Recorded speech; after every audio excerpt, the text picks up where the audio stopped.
Bonjour à tous les sportifs ont le regard tourné vers l'équipe de foot de Sarreguemines. Le SFC jouera en 8e de finale de Coupe de France contre Auxerre le 6 décembre. Et après sa victoire contre Ilzac dimanche dernier, les joueurs de Sébastien Meyer seront face à Haguenau ce samedi à 18h au stade de la Blise. Mosaïque, qui suit l'équipe de très près, diffuse tous les matchs et vous donne rendez-vous pour le direct foot, à voir sur votre TV ou sur notre site internet. Voici le sommaire de cette édition. C'est joli, hein? Mon gâteau d'anniversaire crépite grâce à Festividé. Festividé, des idées toutes faites. Bonjour à tous, une belle semaine d'actualité pour les médias. Le pape François est venu à Strasbourg, mais pour quel message? Une autre visite importante, celle du président Hollande. Comment a-t-il été accueilli à Florange? Cette semaine, la ville de Sarreguemines a respiré l'odeur de la campagne. 3 points stratégiques ont vécu la colère du monde agricole. Les maires constatent qu'ils vont devoir diminuer leur budget d'investissement à cause de la baisse des dotations de l'État. L'Assemblée générale du BTP s'est tenue à Sarreguemines. Les pertes d'emplois s'accumulent. Voie ferrée Sarreguemines Beach, ligne SNCF, même le fret militaire ne passera plus. Les travailleurs frontaliers ont obtenu gain de cause au sujet de leur imposition. Pour autant, certains sujets fâchent toujours. Et pour finir, nous irons au musée Lalique à Vingens-sur-Moder. Il accueille pour cette fin d'année une exposition exceptionnelle pour vous plonger dans l'ambiance magique de Noël. 31% des accidents du quotidien ont diverses origines. Assurance accident de la vie, la sécurité par tous les temps.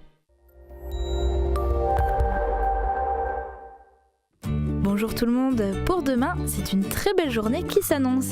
Aucun nuage menaçant n'est à prévoir et le soleil en profite pour prendre l'avantage. Les températures restent quand même assez basses avec de 2 à 3 degrés le matin et de 5 à 7 degrés en journée.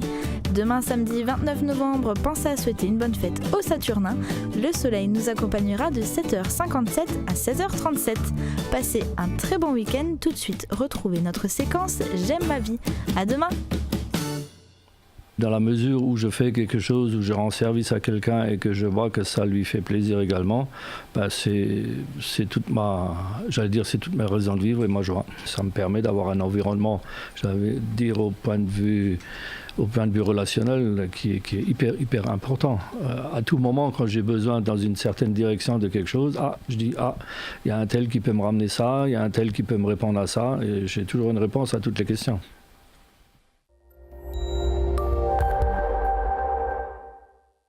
Je parraine un ami et tout le monde y gagne. Mon filleul, ma banque et moi. Au Crédit Mutuel, un client satisfait rayonne.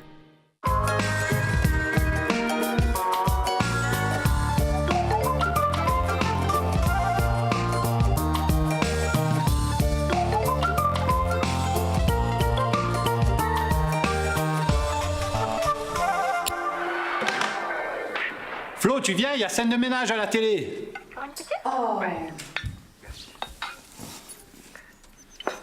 Y a pas à dire, hein. La HD, c'est vraiment le top.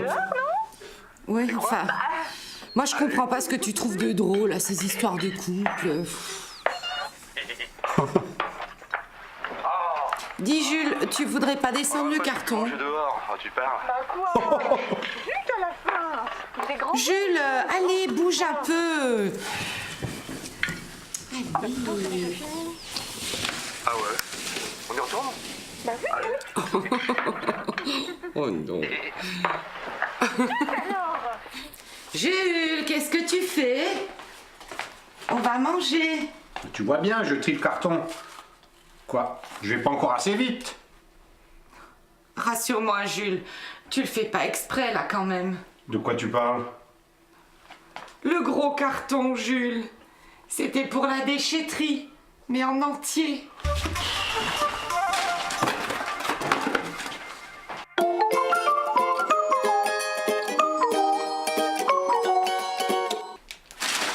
Jules fait ci, Jules fait ça. Jules ramène le gros carton à la déchetterie. Ah, Jules, au fait, tu pourras pas faire de vélo aujourd'hui. On mange chez maman à midi.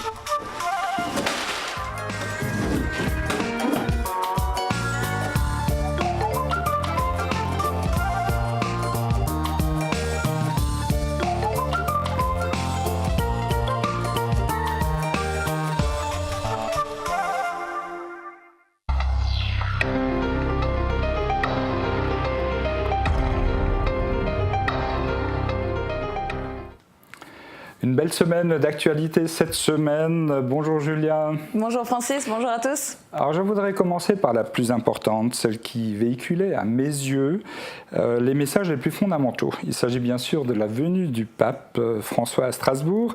Qu'est-il venu faire à Strasbourg? Comment ça s'est passé? Alors c'était vraiment une visite express dans la capitale européenne. C'est 4 heures montre en main.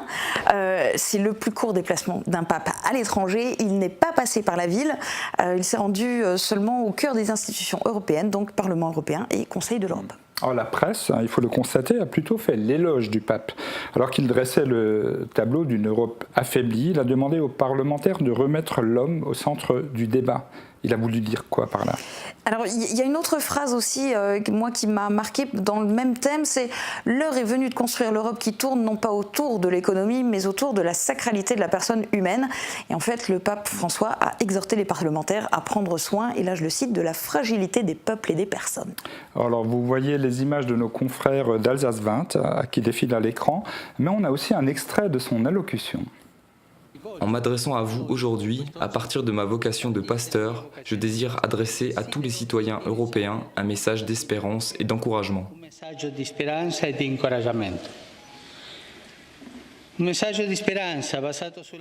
Un message d'espérance fondé sur la confiance que les difficultés peuvent devenir des promotrices puissantes d'unité pour vaincre toutes les peurs que l'Europe, avec le monde entier, est en train de traverser.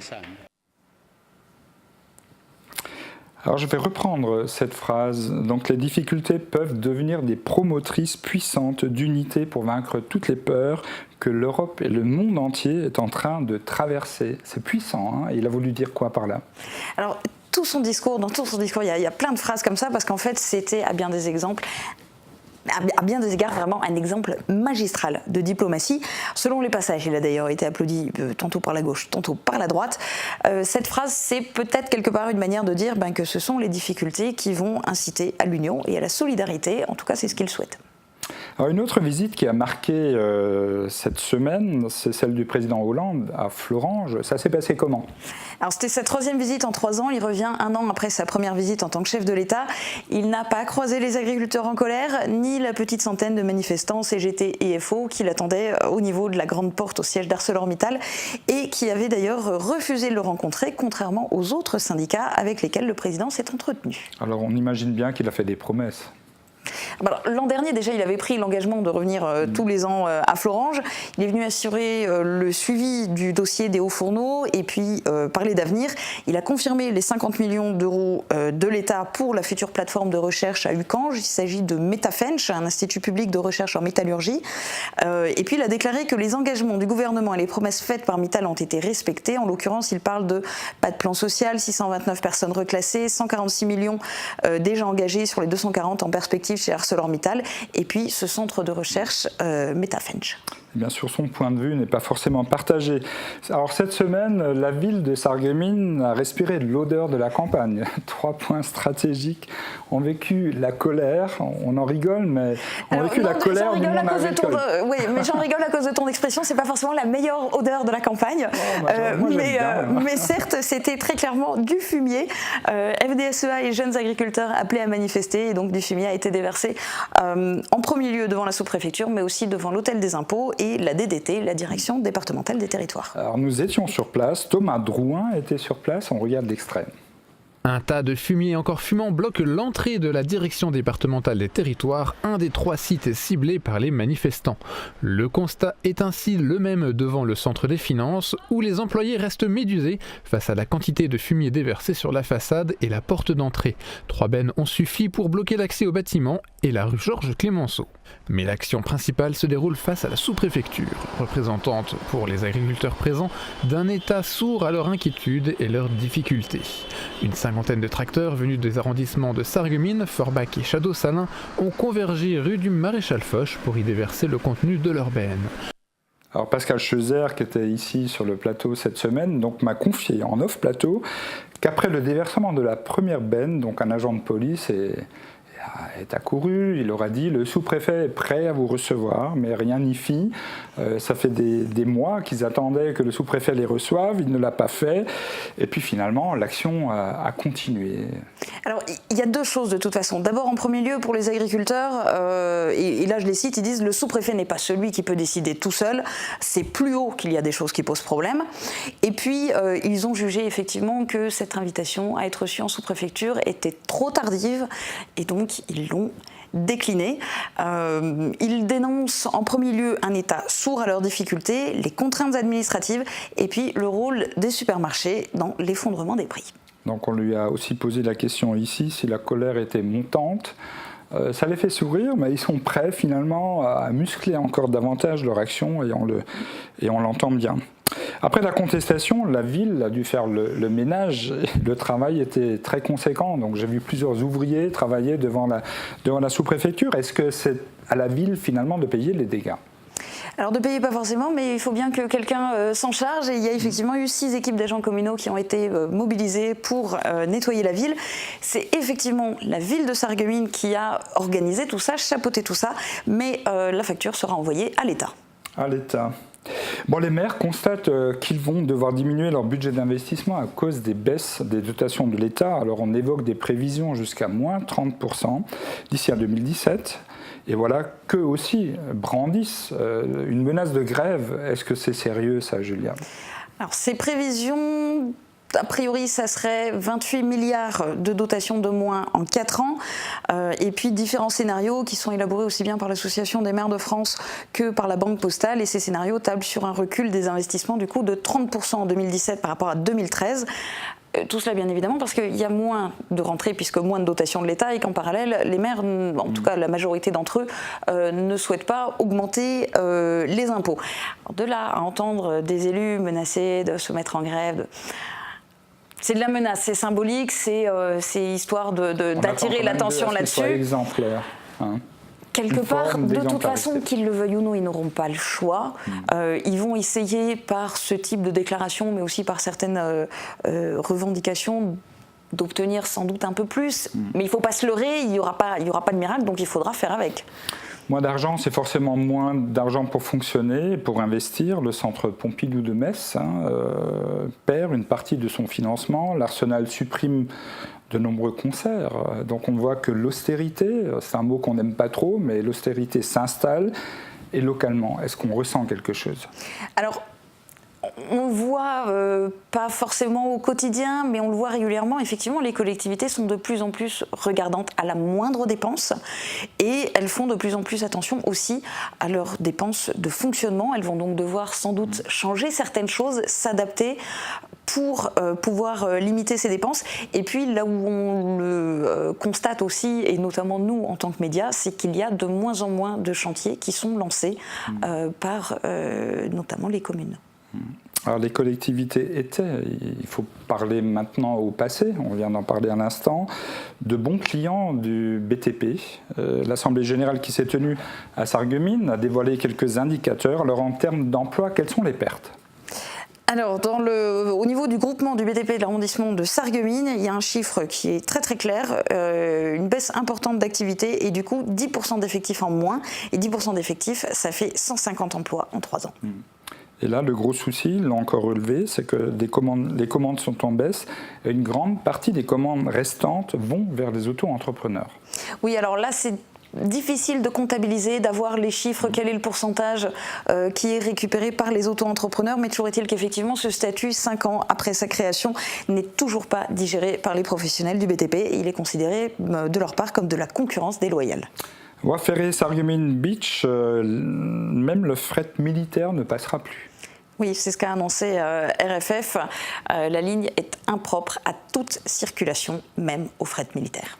Alors du coup, Mario Schneider, cet habitant de Gros-Rederchin qui milite pour la transformation de la voie en piste cyclable, trouve une oreille plus attentive auprès de certains élus. Oui, parce que tant qu'il restait le moindre espoir du côté de cette ligne ferroviaire, il avait effectivement du mal à trouver des alliés. Maintenant, la situation est radicalement différente et il a déjà reçu le soutien officiel de Norbert Dor, le président de la communauté de communes de Rohrbach-Lebitch, qui se verrait bien racheter l'emprise foncière pour en faire une piste cyclable. C'est un projet très vaste, de longue haleine, parce qu'il y a plusieurs années qui vont être nécessaires pour obtenir toutes les autorisations, que ça soit réellement vendable, etc. Et quoi qu'il arrive, il faudra des partenaires. Donc, quid de Bitche et Sarreguemines en tant que communauté de communes et communauté d'agglomération. En tout cas, un projet qui colle bien avec, je dirais, de la dynamique touristique qui fonctionne plutôt bien sur le pays de Bitche. Après, ça reste un petit peu quelque part pour beaucoup la mort dans l'âme et faute de mieux. Il n'y a vraiment plus rien moyen de faire au niveau de la ligne ferroviaire. Donc effectivement, tant qu'à faire, autant en faire quelque chose. Mais ce n'était pas le but premier de la plupart d'entre eux. Alors ça le comble, à l'Assemblée générale des travailleurs frontaliers. Les travailleurs frontaliers ont obtenu gain de cause au sujet de leur imposition. Oui, alors... C'est pas encore signé, mais ça devrait l'être là avant la fin de l'année. C'est un accord qui a été trouvé en décembre 2013. C'est la fin de la double imposition.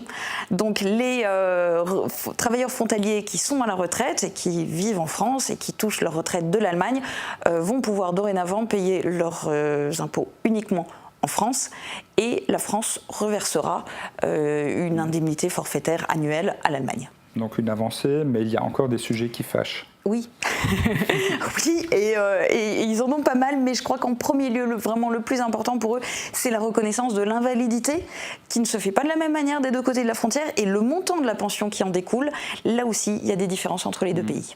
Et une bonne nouvelle, on continue d'ailleurs avec des brèves, et une bonne nouvelle du côté allemand. Oui, c'est une info qui a été traitée cette semaine notamment par nos confrères de Saarländischer Rundfunk. C'est le rachat de l'aéroport de Zweibrücken pour 4 millions d'euros. Le repreneur, c'est la société trévoise Trivo AG qui prévoit de maintenir le trafic des vols de fret, mais pas des vols commerciaux, donc ils ne vont pas reprendre les vols. Il y avait des charters, des gens qui pouvaient partir en vacances de là-bas. Ça, c'est réellement fini. En revanche, le fret est maintenu, et puis dans ce projet il y a des bâtiments pour le commerce et un circuit pour les essais automobiles. Il est question d'un financement de 17 millions d'euros.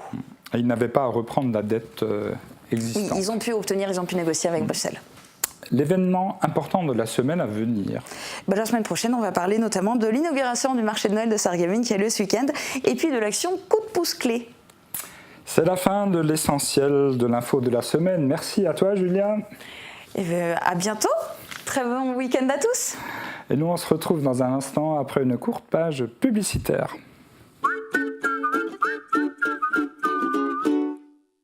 Du 29 novembre au 24 décembre, Sarreguemines fête Noël. Dans une ambiance féerique, le marché de Noël investit l'ensemble du centre-ville avec 36 chalets. Vivez la magie de Noël grâce aux différentes animations, expositions, la fabuleuse fabrique de jouets du Père Noël, spectacle de marionnettes pour enfants de la compagnie Macadam Théâtre, exposition La Table de Noël proposée par le Musée de la Faïence, sans oublier la présence du Père Noël dans son igloo givré place du marché.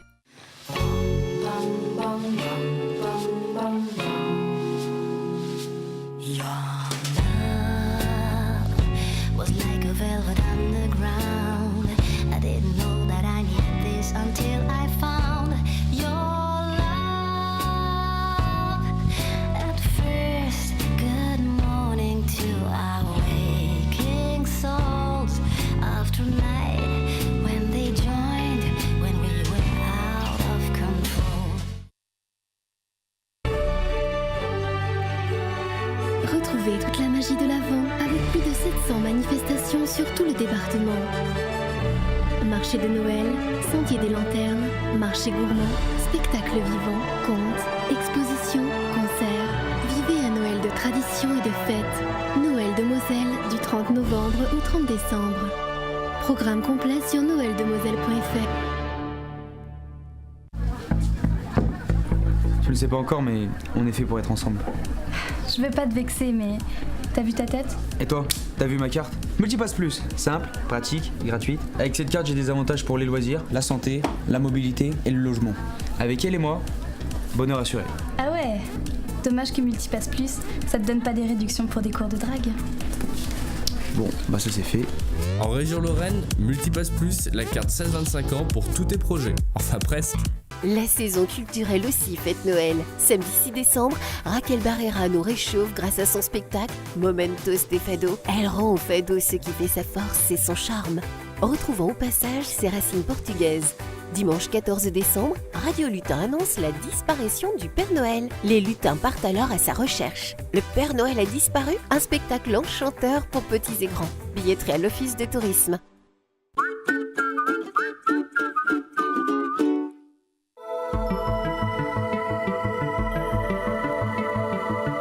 AVS. Notre métier, vous accompagner.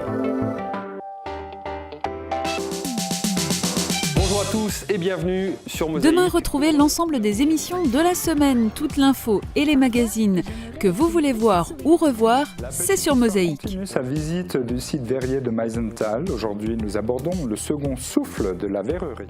Et ne manquez pas Cubic. Sur scène cette semaine, Franck-Jean Schmitt est un artiste hors norme qui vit dans son monde et observe les gens.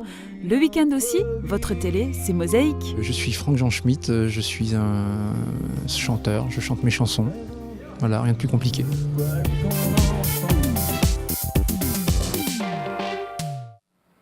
Et on va suivre le guide à présent. Le musée Lalique à Wingen-sur-Moder accueille pour cette fin d'année une exposition exceptionnelle pour vous plonger dans l'ambiance magique de Noël. Happy Crystal met à l'honneur la production annuelle de la cristallerie à travers une mise en scène qui en fera rêver plus d'un. Catherine Henrich s'est rendue cette semaine sur place lors de l'installation de l'exposition. Des images exclusives puisque les lieux ne seront ouverts qu'à partir de demain au public. Avec Virch Menuiserie, votre maison devient tendance.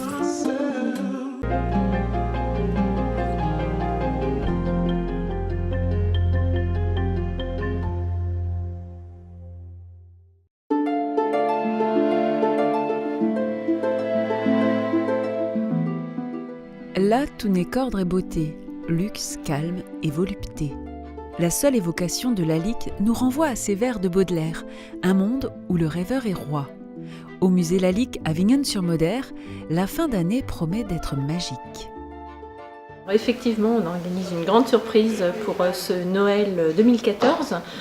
Pour la 3e année, nous organisons un événement qui s'appelle Happy Crystal, qui permet de mettre en valeur des pièces en cristal créées par la manufacture Lalique, produite à Wingen-sur-Moder. Cette année, le décor a changé par rapport aux années précédentes. Les photos grand format sont très présentes pour remettre en contexte ces créations avec différents univers autour des 5 piliers de Lalique. Lalique cristal, Lalique parfum, Lalique bijoux, Lalique maison et Lalique art.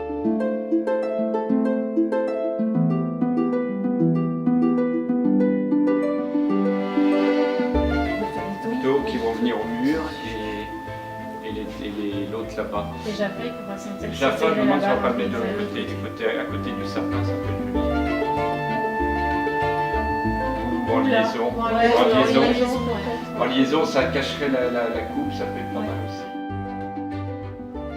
Happy Crystal vous emmène dans l'univers luxueux de Lalique, du salon à la salle à manger en passant par le cabinet de toilette. Ce sont des mises en scène, des univers qui sont recréés. Les photographies grand format permettent de mettre en perspective. Et puis on présente des pièces qu'on a moins l'habitude de voir, des lustres éclairés, des tables dressées, évidemment des services de verre également.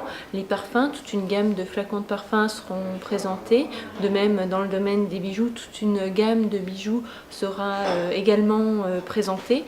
L'idée en cette période de fête étant de faire rêver, puis de mettre en valeur aussi les savoir-faire qui se perpétuent à Wingen-sur-Moder. Et après, tu dégages légèrement la poignée et tu soulèves. Hop. D'accord. Et après, on le retourne. Attends, mais s'ouvre comment parce que... De l'autre côté. Hop. Ah, mais il est... Voilà. D'accord, il y a des... mais en fait, si on le fait pas comme ça, tu arraches le carton. Alors ça leur fait un carton à changer, donc c'est un peu... Voilà. Ah, quand même. Voilà la belle. Ah oui, c'est un doré. C'est un doré. Voilà. Ah oui. C'est vraiment un truc... c'est vrai qu'il est un peu agressif et que ça... En fait, toi, tu vois les lumières même même en plein jour. Et tu peux pas les reprendre de trop loin. Oui, après, t'as trop d'ombre. Ah ouais, c'est sûr.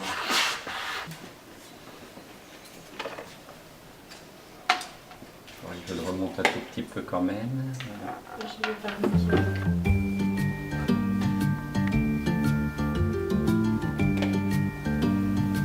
Ouais, alors ça on va se faire une petite brochette de 3, tu vois, quelque chose comme ça, et puis on verra si on continue.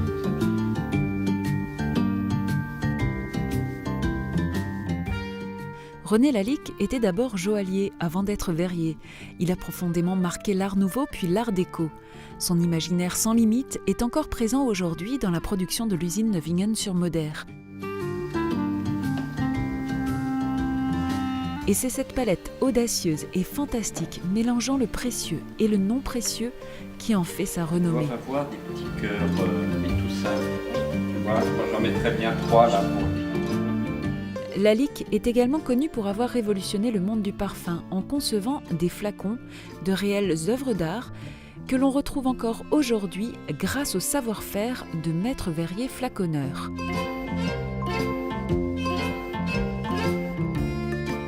Happy Crystal, c'est aussi l'occasion de voir de près les pièces exceptionnelles de Lalique Maison qui s'inspirent des 3 thématiques développées en son temps par René Lalique, la femme, la faune et la flore. Les techniques de réalisation font appel à toute l'expérience des procédés traditionnels associés aux nouvelles technologies comme l'impression 3D par exemple. Finalement, Lalique peut habiller le quotidien, mais un quotidien peu ordinaire, car dans la maison de Lalique, tout y parle à l'âme en secret, sa douce langue natale.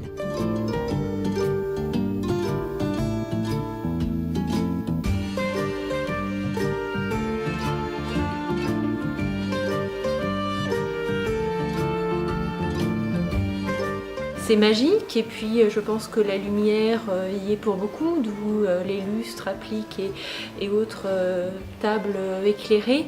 Et puis ces reflets, ces jeux de transparence, de satiné font effectivement rêver. Et Noël est une période qui se prête particulièrement à cela. Du 29 novembre au 4 janvier, c'est dans ce monde-là que le musée Lalique vous invite. Un voyage de beauté, de luxe, de calme et de volupté.